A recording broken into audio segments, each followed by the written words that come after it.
Hello everyone and welcome back to another Big Ambitions video. Today we're gonna check out which locations are the most profitable ones for the newly added nightclub business.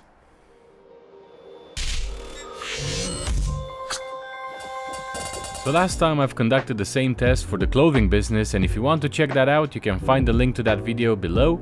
And for today's test, to save myself a lot of time, I've converted the current existing businesses from clothing stores to nightclubs. This will have no impact to the final results, so don't worry. I've completely replaced all employees, so just as with the clothing stores, everything will start from zero. The only thing that I cannot roll back are the days in the year, therefore please pretend that instead of day 100, it's day 1. The final results are calculated based on what was achieved from day 104, which is when I opened all nightclubs, until day 160.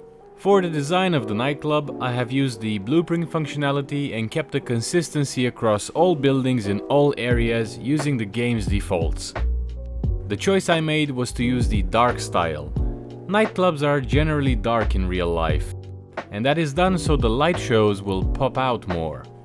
Another reasoning behind this is that the owners usually don't invest into refurbishing the interior walls, and most nightclubs look horrible in daylight, but we pretend that we don't see that. One challenge that I came across here was to find a design for the large buildings.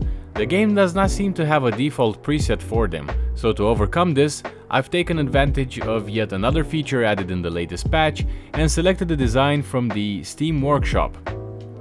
After this, the following step was to fire everyone except for my office employees and my delivery drivers, as they do not impact the results whatsoever. I have decided to do so to make sure that the level of customer service is random and to ensure that the results received are as close to those of any player who might want to start such a business. After rehiring, I did assign them to HR managers to ensure that as days went by, they became better at their job, just as you would do in a normal gameplay scenario. Speaking of rehiring, this was a bit more challenging compared to the clothing stores, since the nightclubs need DJs as well as customer service employees, so the work here pretty much doubled. While the hiring agent was busy finding suitable employees for my 8 businesses, I went ahead and changed the partnership with the import-export companies. Nightclubs have nothing in common with clothing stores, unfortunately, and so I had to sign a partnership with an import company that can accommodate my new needs for alcohol. And just in case you are wondering what's the look and feel of the nightclub design that the game has, here's a little showcase. This particular venue is medium in size and to be honest looks very cozy. It lacks storage shelves, so I'll have to add those later, but all in all I think it looks nice. What do you think? Let me know in the comment section below. Before opening the clubs, we need to adjust the schedule. On average, nightclubs open around 10 PM and stay open until about 5 AM depending on location. So for this test, I've adjusted the schedule to these times. And shout out to the autofill button that becomes available once you have the HR manager, because without it, I would have spent way too long to create all these shifts for my employees. And who can forget about pricing?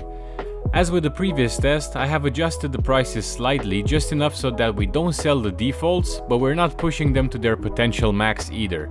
I've kept them uniform across all 8 clubs. With everything said and done, the only thing remaining was to sleep and let time pass. After 60 days, here are the results.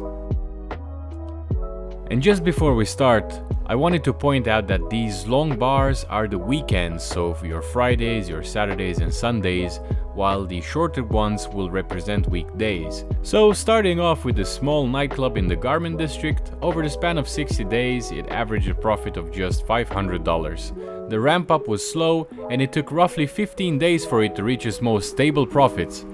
At its best, this nightclub generated 1.2k and at its worst just under $60 in a day.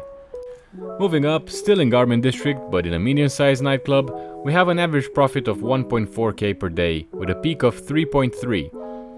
At its worst, this venue did $148, but that was just on the opening day. Other low nights were usually over 200. Up next, we move to Hell's Kitchen, where we have a small venue which generated on average 1.7k daily, with one of its strongest days hitting 3.5. Looking at these graphs, we can clearly see that the reason why Hell's Kitchen outperforms Garment District by 1.4 times sits within the weekday profits. Moving on to the medium-sized venue still in Hell's Kitchen, we see here profits averaging 6.5k per day with a peak of 12.5. The profits here are 4.6 times higher compared to the Garment District. So it seems that the same advice applies here for nightclubs and for clothing stores, which is to avoid renting out small venues and avoid the Garment District at all costs. Next, we have Murray Hill with a medium venue generating on average 2.1k daily with a high of 4.8, while a large venue managed an average of 14.6 daily with a peak of 25.2. And last but not least, in Midtown, a medium venue managed to achieve 6.3k daily with a high of 13k, while a large one did 14.5 with a peak of 25.2 as well. Please remember that Midtown has incredible potential for profit generation. It is mostly made up of high-class people which can and will pay a premium price for the products you sell here. My tests are conducted with the same pricing all over the regions, so that the result pool is as accurate as possible. However, when it comes down to Midtown, I know I could have achieved a much higher profit had I changed the prices to some ridiculous amount. Well, that's it for today. I hope that today's video helped improve your business decisions, so thank you very much for watching and I'll see you in the next one.